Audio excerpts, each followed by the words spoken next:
Some of you will remember about a year ago we started something called the Ark Initiative, and a central figure and leader in that was Josh Gress, and I've asked him to bring us a little update since we're at the midway point of that. So thank you, Josh. Yeah, no problem. Let me, sorry. I apologize. I look better with the mask on.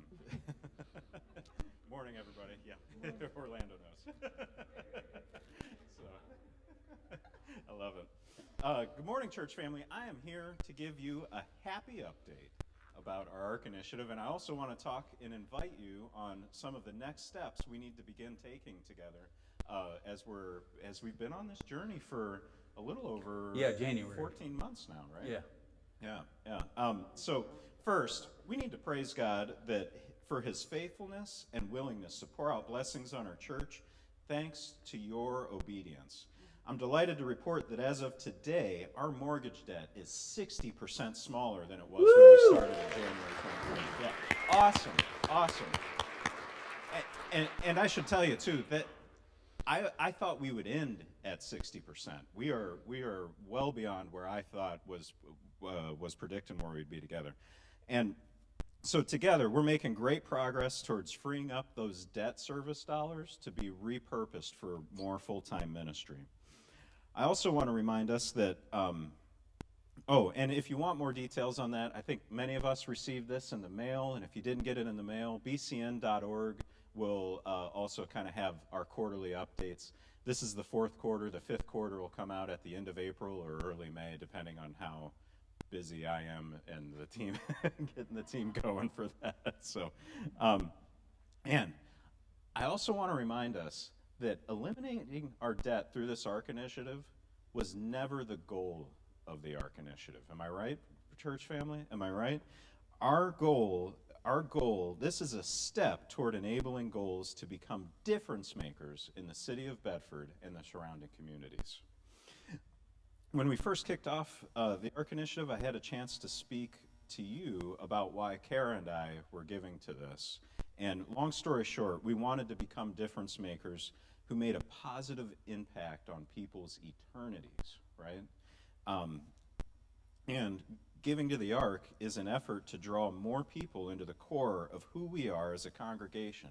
You know who we are as a congregation? We're people who love God with all our heart, soul, mind, and strength. And we're disciples who seek to make other disciples. Am I right? And the way we attract more people into his body is through the 4 to 14 window, or the ministering to the children of these families, these pre-Christians who have yet to come to know Christ. That's what we're about. And so, brothers and sisters, I'm here to encourage you to keep pressing on, continue our generous giving, and most importantly, we need to seek God in prayer daily that we can join him where he is at work in the hearts of the people that are around us. As this pandemic's starting to come to turn a corner, we need to begin preparing ourselves for how you and I will be used for God's kingdom and his purposes. I have a question for you. Are you going to teach Sunday school? Are you going to help us pass out food boxes tomorrow night through Farmers to Families? Ben's going to give you more details on that later, I assume. Maybe? Yeah, he will now. He will now, right? He will now. How are you becoming a difference maker? That's the question. Now, as we're emerging from this pandemic, I also think it's time that we return our ministry staff to full strength. So you're well aware that we've got 2 open positions, right? We're an administrative pastor and a children's pastor short of really moving at speed. And I got to read my notes. I'm sorry, guys, if I don't want to say it wrong. And as you know, children's pastor, they've gone unfulfilled for a significant portion of this pandemic. And you know what? Looking back on it, in spite of our efforts, I really have come to the conclusion it was just God's will for us to run that way, both especially in light of the doors he closed, both figuratively and literally. He closed doors, right?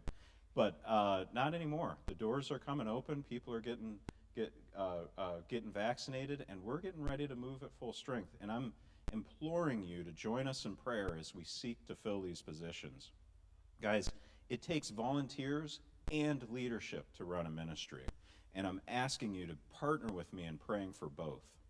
it's going to be God's will to determine who and how and when and what order he's going to meet these needs, both volunteers and open positions.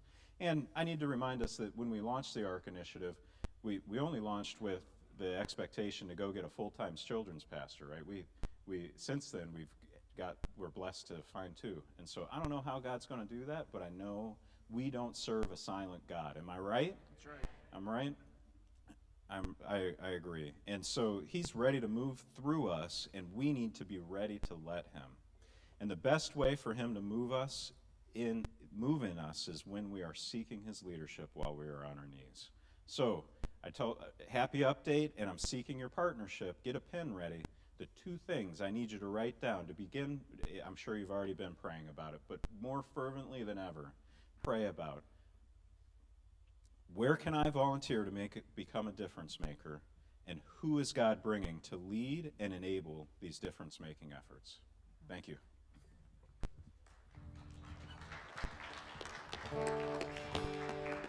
Thank you, Josh.